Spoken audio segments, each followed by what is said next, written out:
Hello and welcome back to Warcraft Daily for today, the 3rd of April 2014. So in today's news, we actually have got, well, two, frankly, very large bits of news. One of them is about patch 6.0 and challenge modes, and then the other is about Hearthstone and iPads.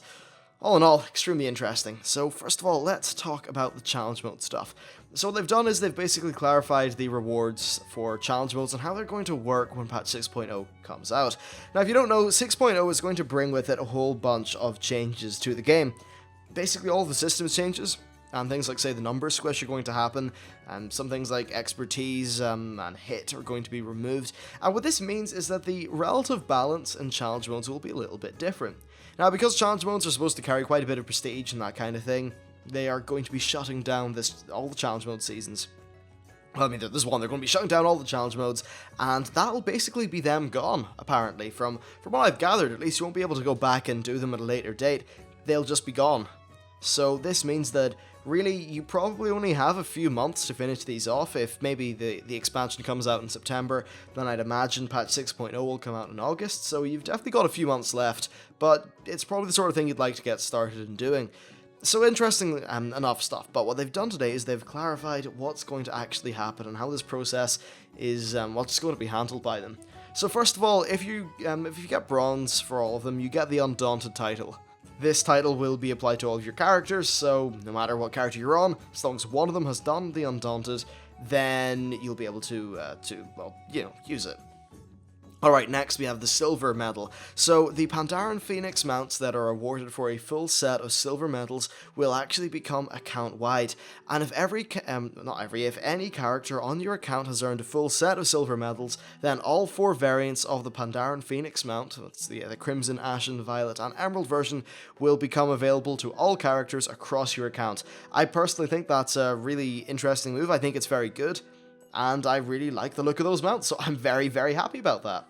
Now, in case you don't know, it's actually really easy to get silver, it's not that hard, and anyway, yeah, so, gold. Well, what you normally get for gold is a set of cosmetic class transmog gear. This is going to remain character specific. Any character that has earned all 9 gold medals will still be able to repurchase their appropriate set if they misplace their current version, and that's just from Challenger Soon or Challenger Wooly in the Veil of Eternal Blossoms. Then any character who has earned 1 or more of the Challenger's Path teleport spells, these basically will allow you to teleport to the dungeon entrance. Well, if you've ever got one of those, then you'll be able to just retain those. They're actually extremely useful for getting around the place, especially if you're doing something like killing Zalandari Warbringers, then they can actually be dead handy because you can just teleport from place to place to place. Really, it's really nice. It's a good thing. Okay, and then next for the Realm Best titles, well, these are already extremely limited, and they are held, of course, by the players who have got the best time for a given dungeon on a given server right now. These are, of course, no longer going to be available in Warlords of Draenor, because the actual challenge mode dungeons themselves will not be available, so the titles are going to be permanently removed. There will, of course, be new challenge mode dungeons in Warlords of Draenor, so you can, in a way, just go back and contend for those titles. Now, the thing about those titles is that they are a constant thing. They're not really a title that you get via an achievement and then it's yours forever. It's more just a mark of competition, so with that competition ending, it makes sense that they're being removed, in my opinion. I think that's okay. Plus, the nature of that title is that you could have it at 1 minute, and then the next day wake up and it could be gone because another team would have been the best in the server. Overall, though, I think it definitely makes a lot of sense, and just on the topic of challenge modes, I think, well, bit of shameless promotion, check out my guides for them. I think the guides are pretty good, actually, and they will show you exactly what you need to do to get gold, and if you get gold in every single challenge mode for a character, then you'll get a really nice transmog set. Overall, I think it's definitely worth doing, and it's a decent bit of gameplay. And hell, even if you just want to get silvers for the mount, silvers are ultra easy. You just need to, I don't know, they're just dead easy. Silver is no bother at all, and yeah, you'll get a mount from that. It's pretty damn good. Even just as a source of getting Valor, it's pretty decent. If you can run one of these in 10 minutes, basically, get a gold time with the team, then you can get 150 Valor every 10 minutes, which is kind of crazy and very nice. Actually, I think it's 165 with guild perks and all that. So overall, it's very good and definitely nice to hear about that. Okay, so next we have Hearthstone, and Hearthstone for iPad is actually coming out. It's going to be there in Australia, Canada, and New Zealand, and they're going to be rolling out to additional places in the coming days, probably. Well, they just said soon, but I'd imagine the coming days. I think this is absolutely... It's just damn fantastic, honestly. Hearthstone is a game that is very well suited to the tablet form factor, and how do I know that? Well, I've played it on tablet. I used Splashtop to stream it from my desktop to my tablet, and while it wasn't a perfect experience because it was just streaming it, it was still very solid, and the game works so well from a tablet perspective. You know, it's like touching the cards and moving them around the place and just playing them. It feels really nice and visceral, and overall, it's just a game that works very, very, very well on tablets. Now, the only problem with this is that I keep my iPad near my bed, so what this means is that just I'm not going to sleep at all. And I don't think, well, I know a lot of people are not going to sleep because why sleep when you can play Hearthstone? It's going to be a major problem. I'm calling it right now. Hearthstone is a game that is just so well suited for the form factor. Yeah, very, very good stuff. Now, I don't know when it's going to come out for other regions, so hopefully the UK and the US are coming out soon, and then of course the rest of the Europe. Did I just say the Europe? Wow. Wow, I'm really good at making myself sound completely dumb. But anyway, a fantastic bit of news. I'm really happy to see that happen. And if you absolutely cannot wait, and you already have a subscription to Splashtop, so if you already use it for something else, give Hearthstone a go with it. But of course, don't go and buy Splashtop for it, because obviously it's probably going to come out within the next month in your region. Okay, so that's really it in terms of news today, but I'm going to take a few questions from one of my recent Q&A videos.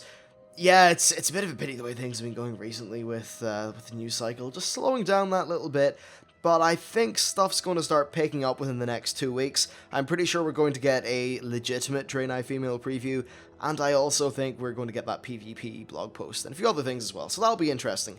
But until then, let's take a few questions. So the first one is from Tekka, and they asked, do you think it is fair that they limited the level 90 to 100 heirlooms to PvE?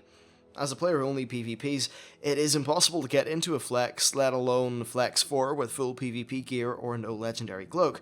I find it ridiculous. Heirlooms should be available to the entire player population just like the original ones. That's definitely an interesting one, actually, and a part of me does see exactly what he means, in that, yeah, it's very much an only PvE thing. But I guess that leveling up is not going to be as much of a competitive thing. The achievement for level or realm first is gone, and yeah, I mean it's definitely going to give people an advantage who have killed people who've killed Garrosh an advantage throughout the leveling process. So I think there's definitely a bit of a concern there. Overall, I'm not particularly unhappy with the decision, and I think that sometimes it's okay for a bit of content to only be available for doing one thing, because if everything was available everywhere, then the game would just feel very homogenized, and you'd really never have much of a reason to go outside of your comfort zone. I know that personally I actually have taken the last just sort of bout of time to really just get myself familiarized with PvP, because it's something that I never did, and I'm actually having a great time with it. So perhaps that could happen to some people with Flex, they might get into PvE a little bit. But yes, I certainly do understand your concern. I think that maybe it would be nice if they were to give an alternate style thing to people for doing PvE. Now, one thing that's worth mentioning, though, is that it is a PvE reward for doing PvE content. I'm not too sure that a PvP specific, just a weapon or something would be of much relevance as you're leveling up.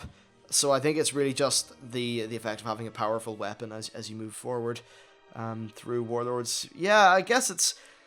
I don't know what I think. A part of me says, yeah, it should be available to everyone, but another part says, this is the thing from Garrosh. This is, one of the cool rewards from the end of the expansion. So, yeah, I think it's okay the way it is at the minute, but honestly, they could have went either way. It could have been just Garrosh, or it could have been both for PvE and PvP, and I think I would have been happy enough either way. It's just one of those things that it's a bit of a dice roll. Alright, so next we have a question from Mike Therodon Apocalypse, who asks, why did the Pandaren elementals have a different look? And do the Pandaren elementals know about the elemental lords? Was it just Blizzard wanting to design a new elemental model, or did it actually have any lore behind it? Also, why do you think there was no Chaos Firelands now that Ragnaros is destroyed? We didn't see the wind or water elementals go crazy when their lord was captured or destroyed. Are the elemental lords keeping them in control by fear and power, and now that the elemental lords are not around, do the lesser elementals just kind of chill out and be happy, or what's the story with all that? Well, first of all, as for the Pandaren elementals, well, I'm not really a giant lore person, especially when it comes to elementals, but I'd imagine that they are still the same family of elementals, but the reason they don't really fit in is because Blizzard wanted to go with a different aesthetic for Pandaria. I think that was the right sort of thing to do, and I think the Pandaren elementals look really cool. But if you think about it, 10,000 years ago, before the Sundering and all that, Pandaria was just another part of Kalimdor. It was all the same elemental plane. Maybe they got severed. I think the best thing that we could probably guess is that when Pandaria floated off, it got like severed from the elemental plane or something, and maybe that was to do with Shauhaus mists. I think that's probably the best explanation for that. Then, as for the elementals themselves and, why they're not just going crazy now that their lords are destroyed, I think it's just the kind of thing that they haven't really shown in-game yet, and I don't know what the elementals are really doing. I guess a lot of elementals can be peaceful because they decide to work with shamans to do good. So I suppose that a lot of the elementals were definitely sort of being forced around by their lords, by, fear, control, power, all that sort of stuff. And now maybe there's just more free, happy elementals, but I'm sure there's still some chaotic elementals as well. Honestly, it's the kind of thing that Blizzard aren't really going to just make a giant storyline out of, because it doesn't particularly matter that much, at least in my opinion. So, yeah, that's what I think about those things, and that's really it for today's video. Yeah, let's just sort of bunker down and wait until the main World of Warcraft Warlords of Draenor news starts to come out, hopefully within the next few weeks. Anyway, that's been it for me, thank you very much for watching, and I will see you next time.